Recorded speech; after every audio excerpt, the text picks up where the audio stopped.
hey, hey.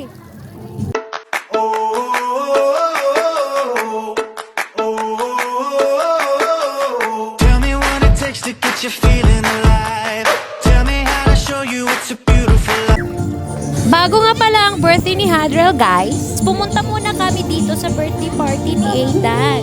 Pamangkin ni Papa Michael sa pinsan. Shoutout nga pala sa nag-invite sa amin na si Dundon at si Jonah. At ito na nga guys, isi-celebrate na namin ang birthday ni Hadrel. At naisipan namin pumunta na lang sa mall para i-celebrate yung birthday ni Hadrel, guys. Ayan, sobrang excited nila guys. Pababay-babay po yung baby boy namin dito. I love you. Wala ka pa. Dito na nga kami ngayon dito sa Gaisano Mall, guys. Sobrang daming tao dito, guys.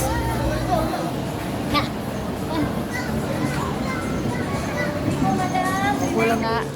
Sunod na. Next time. Kapaingon.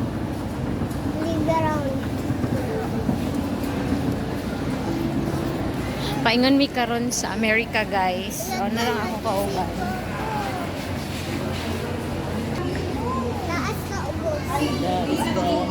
Snack all you can, kids, 169. 1 to 5. Ngayon guys, pumunta naman kami sa Centrio. Dito na kami dumaan sa overpass guys, kung saan connected yung Gaisano to Centrio. Natanggal yung sintas ni Hadrel, kaya naya si Papa Michael. Ayan guys, naghahanap na kami kung saan kami pwedeng kumain.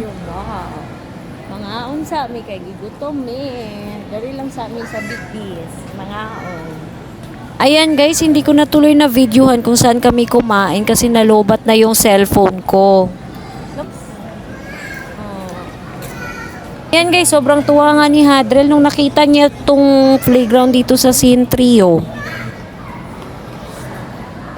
So hanggang dito na lang muna yung vlog ko guys. Maraming salamat sa panonood. Paalam! Mangaon daw taas. At mangaon dito sa Big Beast.